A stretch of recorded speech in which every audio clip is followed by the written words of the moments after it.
So you're telling me that I come from a bloodline of Anunnakis?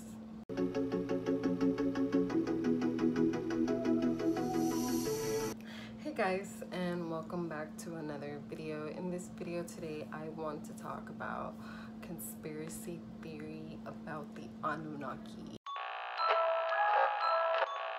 Now we're going to talk about a little bit about our human history. As we know, archaeologists state that we come from apes or monkeys, whatever the case is.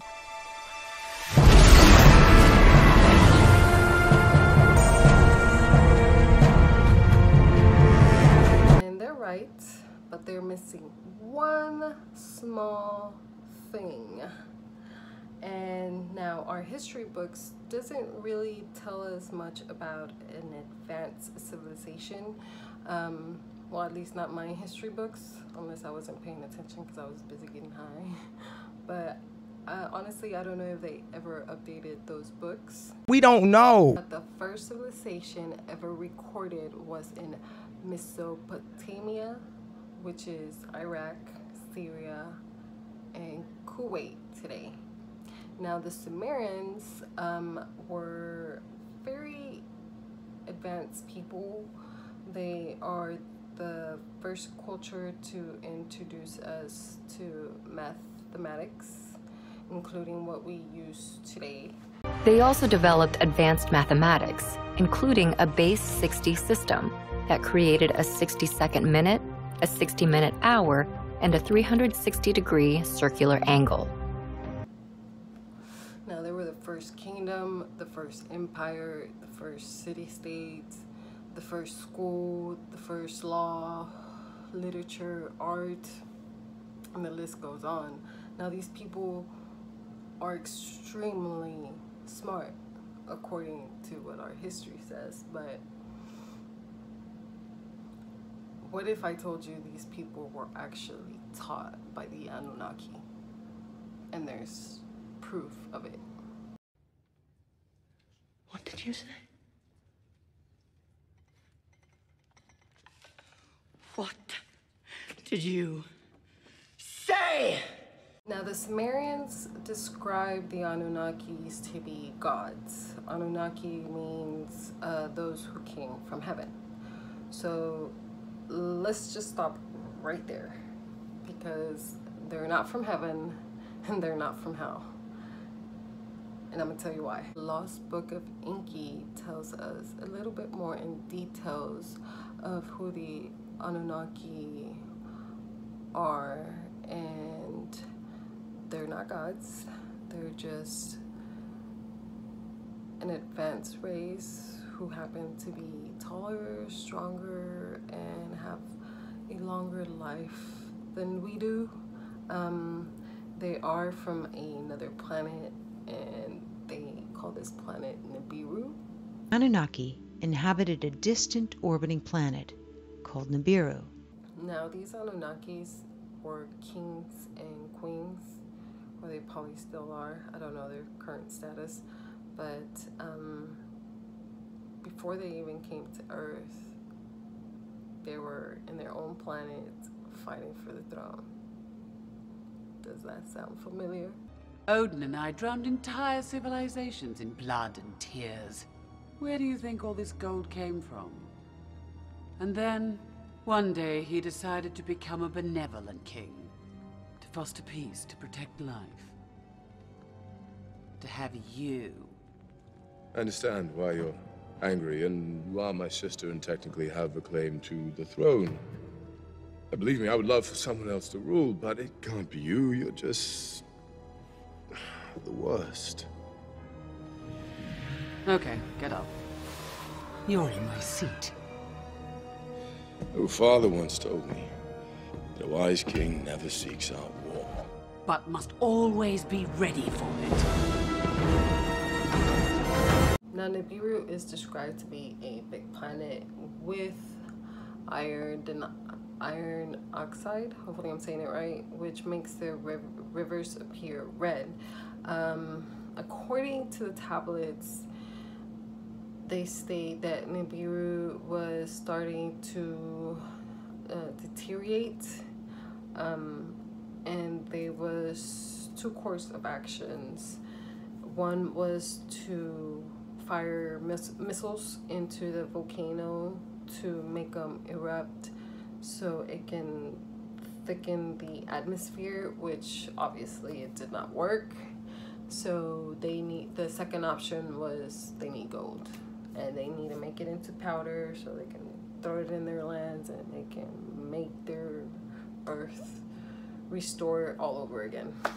Okay, so they didn't come right away to Earth. At the time, there was a king named Alam, and he was overthrown by a rebellion prince named Lalu. Basically, he was just tired of waiting for the gold to be retrieved to restore Nibiru, so he rebelled and took over. As he took over, it could be 9 years, 9 decades, I don't know, they talk about 9 something. A new prince came and challenged Alalu. His name was Anu, and he was claiming to be a descent of An, and that he was the rightful heir to the throne. Some Game of Thrones stuff, huh? So obviously there was a duel, they fought, and Anu won and became the new king to Nibiru.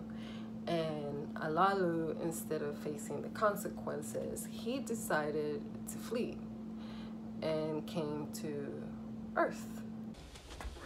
Where you at, huh? Huh? Where you at?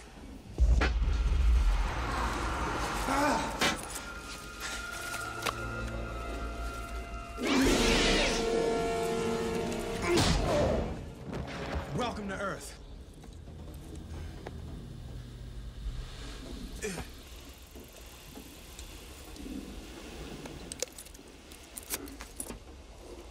That's what I call a close encounter. Now, Alalu saw that the earth was good, that you can drink its waters and eat its fruits. He also saw that there was gold.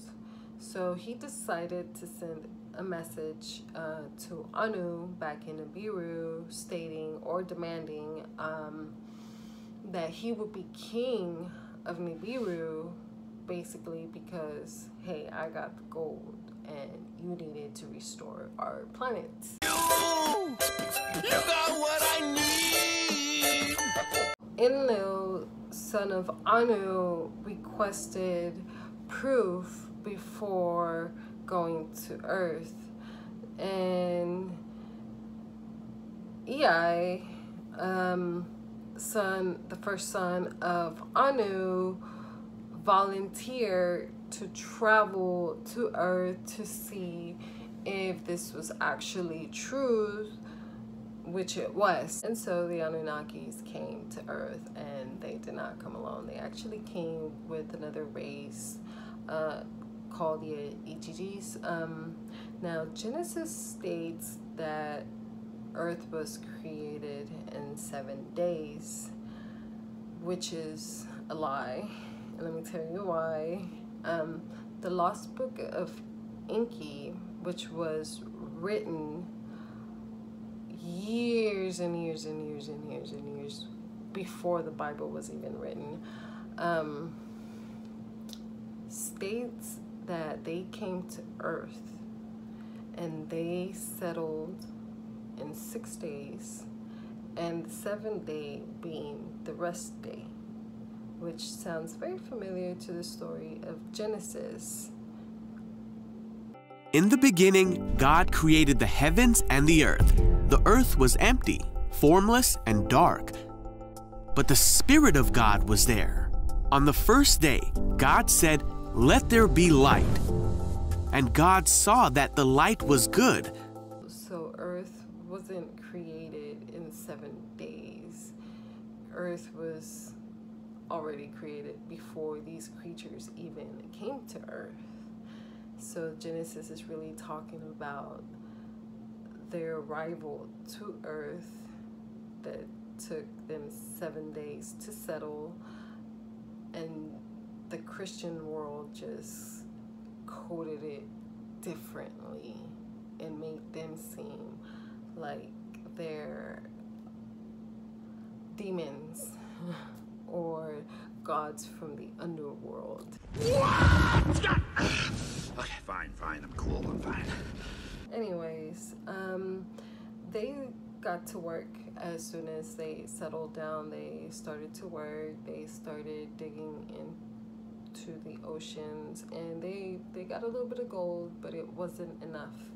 Later on, they found out that the gold was actually in the landmass and they needed to dig it out. So before they did any major decisions, they decided that Anu, the king of Nibiru, should come to Earth and make the decisions on, you know, how we going to dig it out.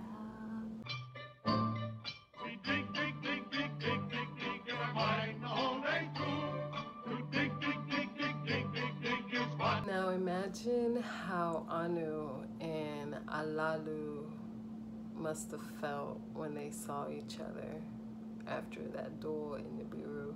Take me outside, how about that? Put their differences aside and work together to get this gold so they can restore Nibiru. As time went by, they had a conference meeting, and Anu was gonna decide who was gonna be in charge of what. So he decided he would be king of Nibiru as his current status was, and Enlil was gonna be in charge of Eden. Yes, the same Garden of Eden that you hear in the Bible. And that Enki was gonna be in charge of the lands and the seas. And this kind of infuriates Alulu, and he basically challenged Anu again to another duel, and obviously he lost again. And he was exiled, and eventually he died. Now, as the years went by, the Gigis rebelled against the Anunnakis due to overload of work. It says that Enki decided to send the Gigis back home to Nibiru, and so Anu ordered Enki to create a new race that would be smart enough and that would also do the work for them. And he created a lot of different creatures mixed with their own DNA, and that's where we get the idea of all these creatures.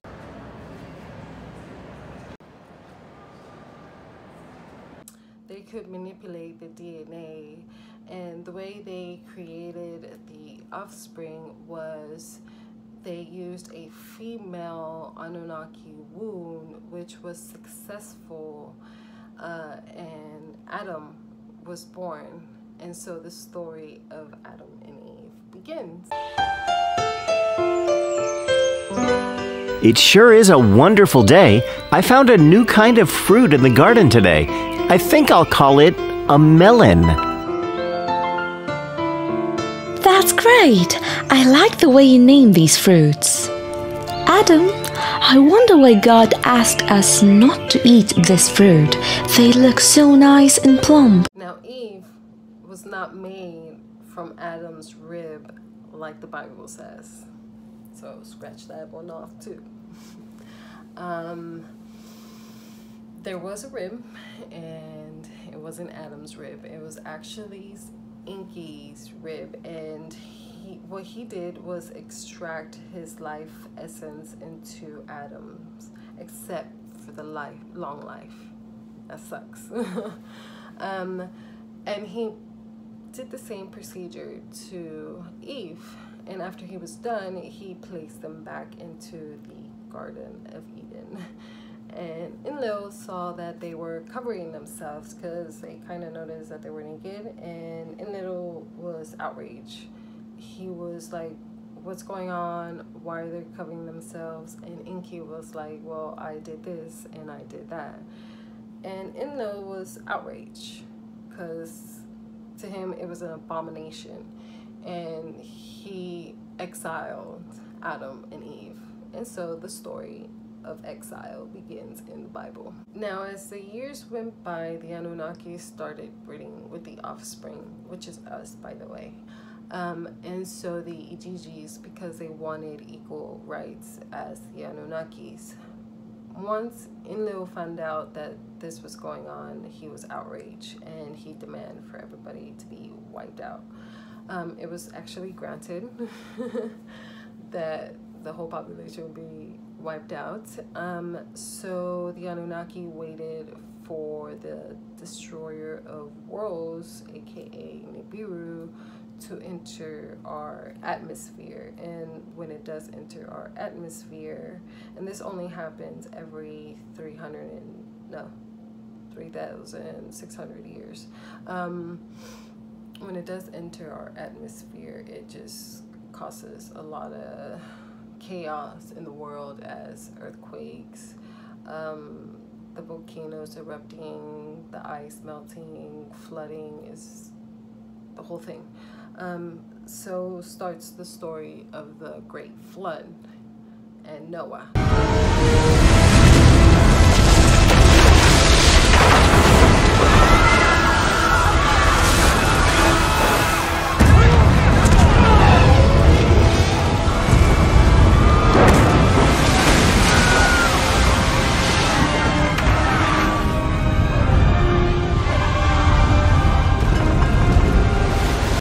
Expressed that his brother Enlil is outraged and ignores the fact of other living creatures in the earth, like the animals. So he went to one of his trusted offsprings, Noah, and told him he had 7 days to create a boat and take all these animals with him before the great chaos comes. Some Anunnakis decided to go back to Nibiru, some decided to wait it out in the moon or in space, and some actually stayed on Earth and helped the other people that they could help to survive. After the Great Flood, the Anunnakis came back to Earth to restore civilization again. Some people did survive the Great Flood, and which created new rebellions in the future, and so Egypt happened.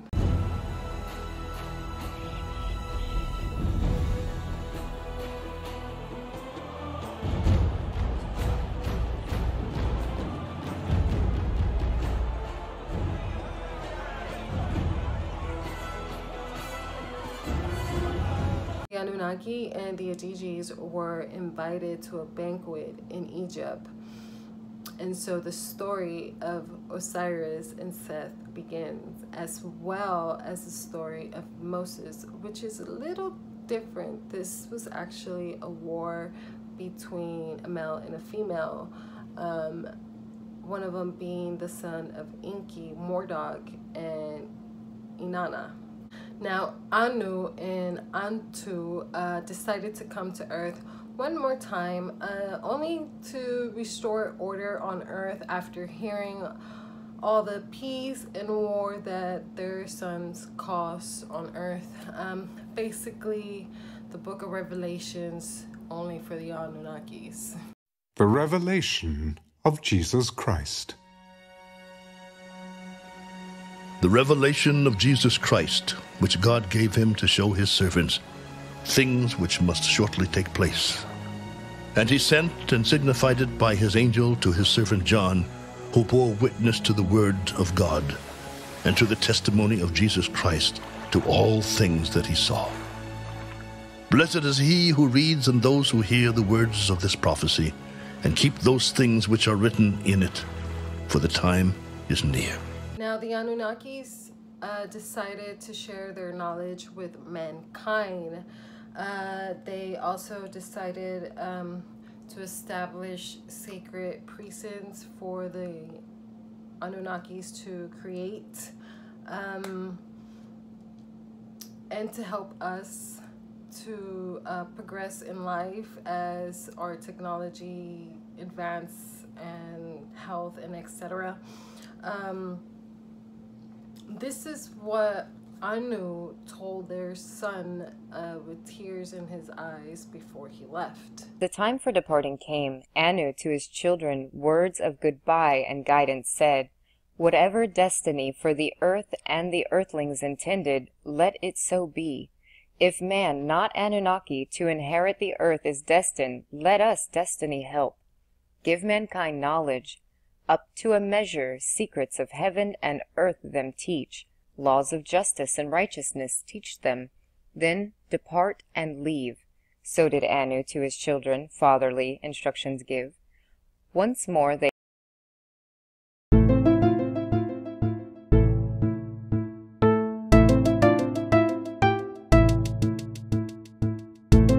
Lost Book of Enki tells us a lot more than what I mentioned in this video. We've learned that the Anunnakis are an advanced species from another planet. They are not gods. They do believe in a creator of all.